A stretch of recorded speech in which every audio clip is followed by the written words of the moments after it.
श्रोता बंधु, अंतिम तीर्थ वर्तमान स्वामी के शासन में हम सही विराजते हैं। तीर्थंकर जिनेन्द्र की पीयूष देशना जिनेन्द्र भाड़ी मनुष्यों जयवंत वितरा श्रवण संस्कृति भगवत अरहत परमेश्वर तीर्थंकर जिनेश्वर देव ने बसता के जगत के प्राणियों को वह परम तत्व परोसा है जो ज्ञानियों एकांत की अवच्छ से शून्य है। वह तत्व परोसा है जिसमें किसी प्रकार के अभक्ष को नहीं की नहीं है। सादबाद अनेकांत का सुवासित सुगंध जिसमें मिला हुआ है, ऐसा वस्तु तत्व है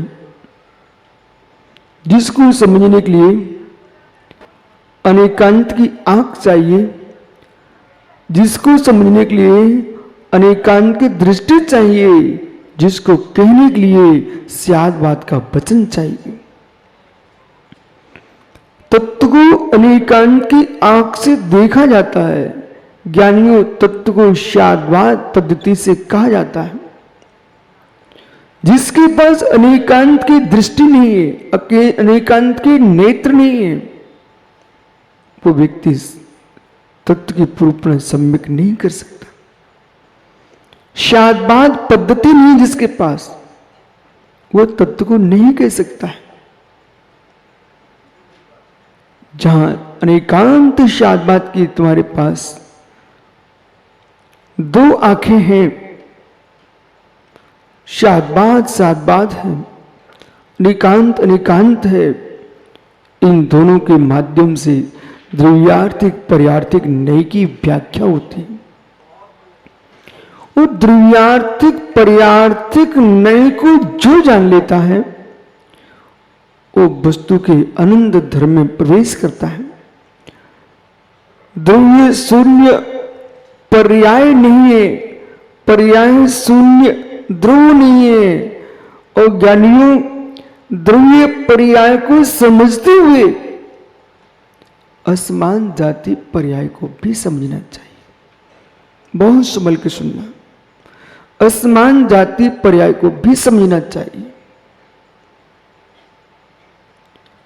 हमारी देह में हो इसलिए हमारा है, ये कोई नियतता नहीं है।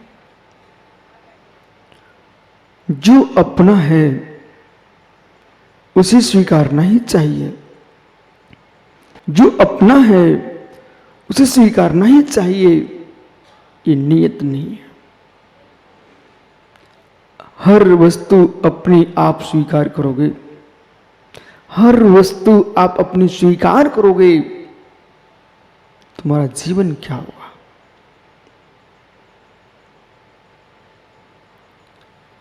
अपनी हर वस्तु स्वीकार करना चाहिए ना, अपनी हर वस्तु अपनी मानना चाहिए ना, हर वस्तु अपने पास रखना चाहिए ना। अपनी वस्तु, अपनी वस्तु को अपने पास रखने से तुम जी नहीं सकते। अपनी वस्तु अपने पास रखने से आप जी नहीं सकते हो, मर जाओगे, उसी दिन मर जाओगे।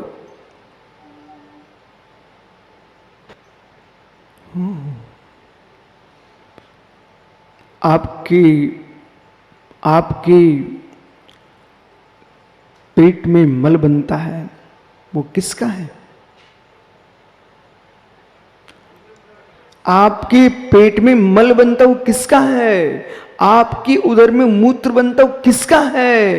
मित्र, आपके नाक में मल होता किसका है? आपकी मुख में श्लेष्म होता किसका है? आपके बाल बड़े होते किसके हैं? आपके नाखून बढ़ जाते किसके हैं? हे मित्र, बुद्धिपूर्वक आप अपने शरीर से उत्पन्न वस्तुओं को भी अपनी मानते हुए भी उसको अलग करते हो, फिर देखने नहीं जाते हो। जब आप शरीर के अंदर, अपने शरीर के अंदर उपस्थित हुए मलों को बुद्धिपूर्वक हटाते हो, आपके ही है ना कि दूसरे के हैं?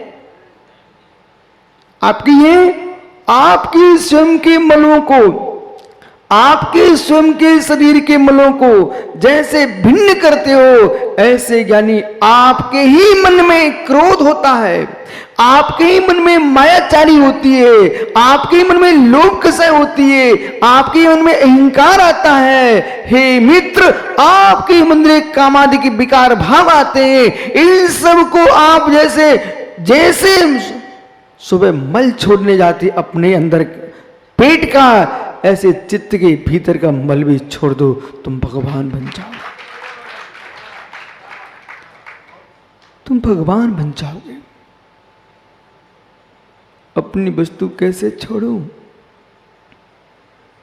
अपनी वस्तु कैसे छोड़ूं? यदि अपनी वस्तु नहीं छोड़ो रितेश, कल से टंकियां रख लो घर में,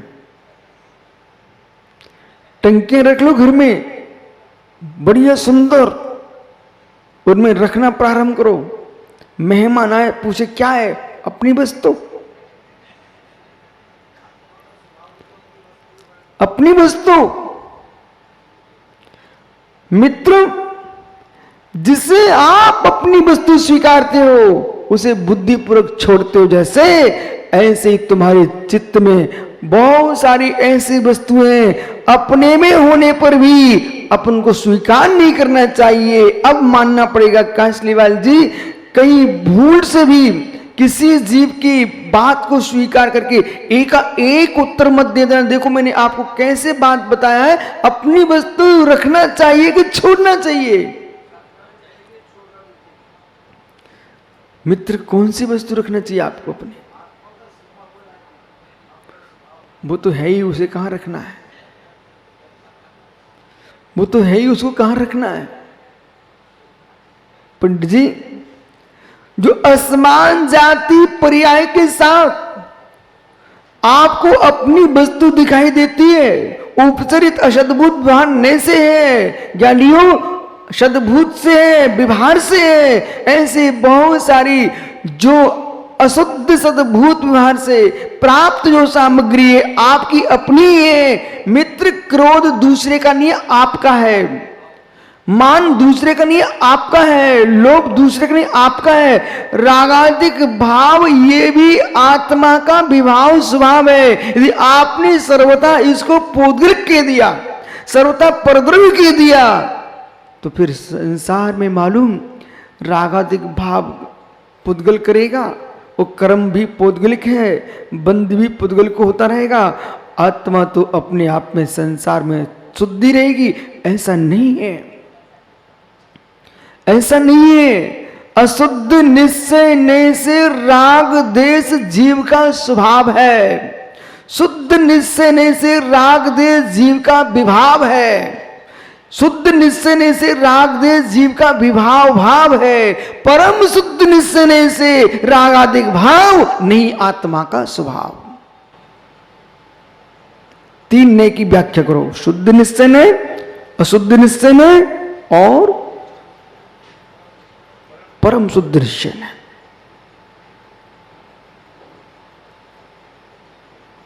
इसलिए भैया पंडित जी, जितना आप जानते हो कांसलीवाल जी, उतना अध्ययन करके नहीं जान सकते हो। मैं आपको स्पष्ट बोल रहा हूं, जितना आप जानते हो उतना शास्त्र पढ़ के नहीं जान सकते हो। शास्त्रों की एक सीमा है। आप लोग मेरी बात सुन करके आश्चर्य लगेगा, जितना आप जानते हो वो शास्त्र पढ़ के नहीं जान सकते हो। शास्त्र की एक सीमा है, लेकिन आपका ज्ञान उससे असीम है। बहुत सारी बातें शास्त्रों में लिखी नहीं है जिसे तुम जानते हो। प्राचीन ग्रंथों में कासलीवाल जी खोजने जाइए, उसमें लिखा है क्या? टीवी। उसमें लिखा है क्या? एसी। उसमें लिखा है क्या? कूलर। ओहो, कितनी ऐसी सामग्रियां हैं अजीत भैया जो तुम्हारे घर में हैं, उस शास्त्रों में नहीं लिखी, लेकिन आप जानते कि नहीं? जानते कि नहीं? आपका ज्ञान विशाल है, फिर भी अज्ञान है। क्यों? मोह से ढका हुआ ज्ञान है, राग देश से सना हुआ ज्ञान है। जैसे कि अनिल भैया, आपके यहां 50 किलो दूध रखा हुआ है, 50 किलो दूध रखा हुआ है, समुद्र के पानी की भांति। एक एक विषय समझते जाना। समुद्र के पानी की भांति 50 किलो दूध टंकी में भरा रखा हुआ है, लेकिन आप कोठारी जी के घर जाके कहते हैं, बोले भैया मुझे 1 गिलास दूध चाहिए। वो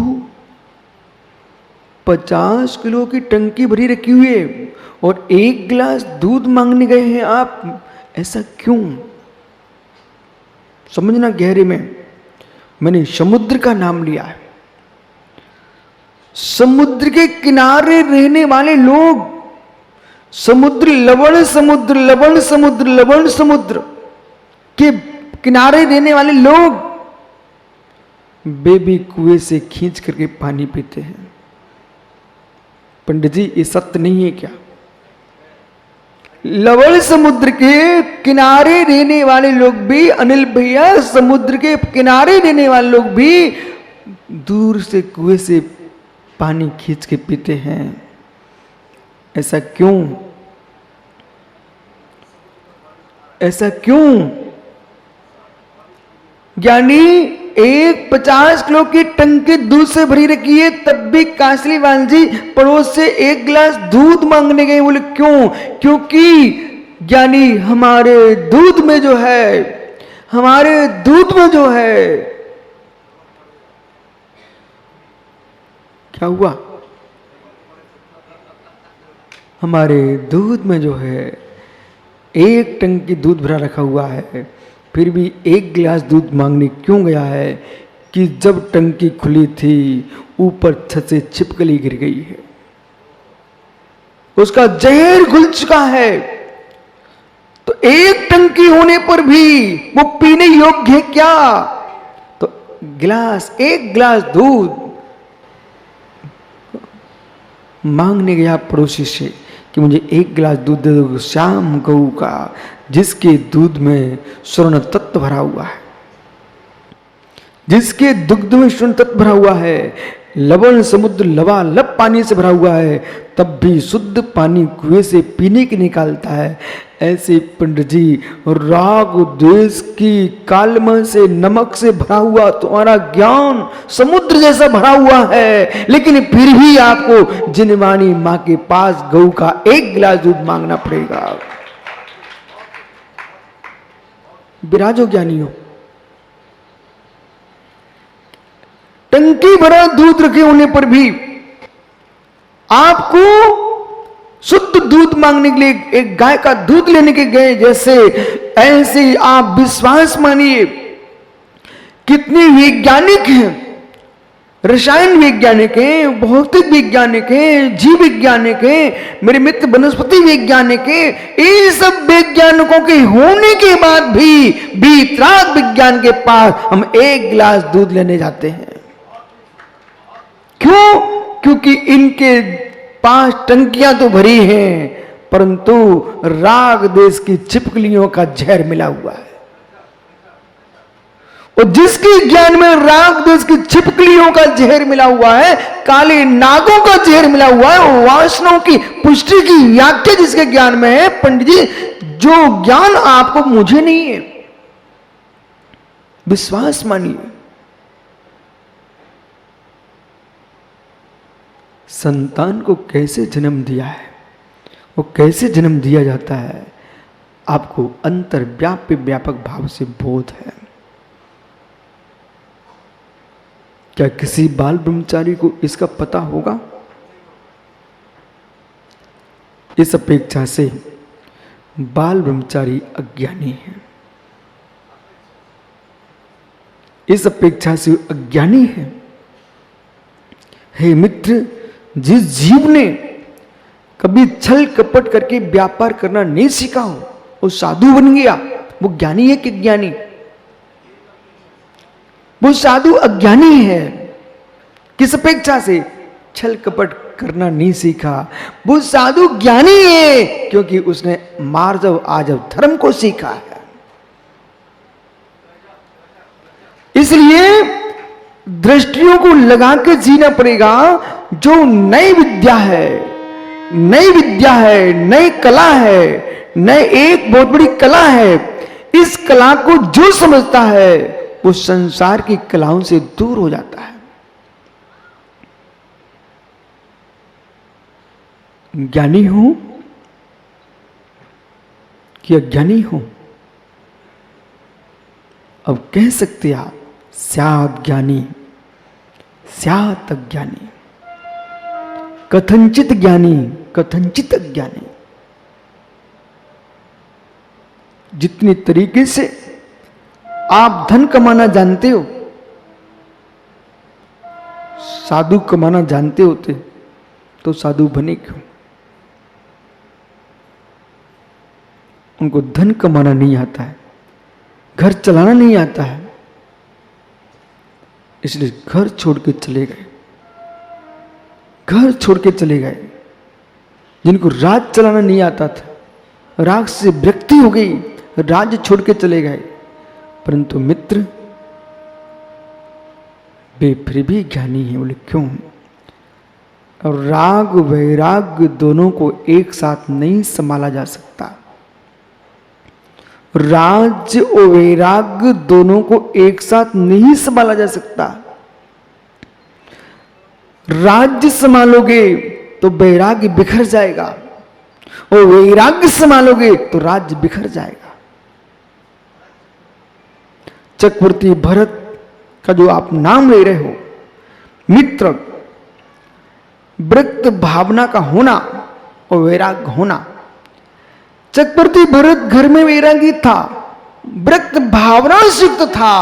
जिस दिन वैराग हुआ था उस दिन चक्रवर्ती भरत घर में नहीं ठहरे थे, घर से निकल चुके थे।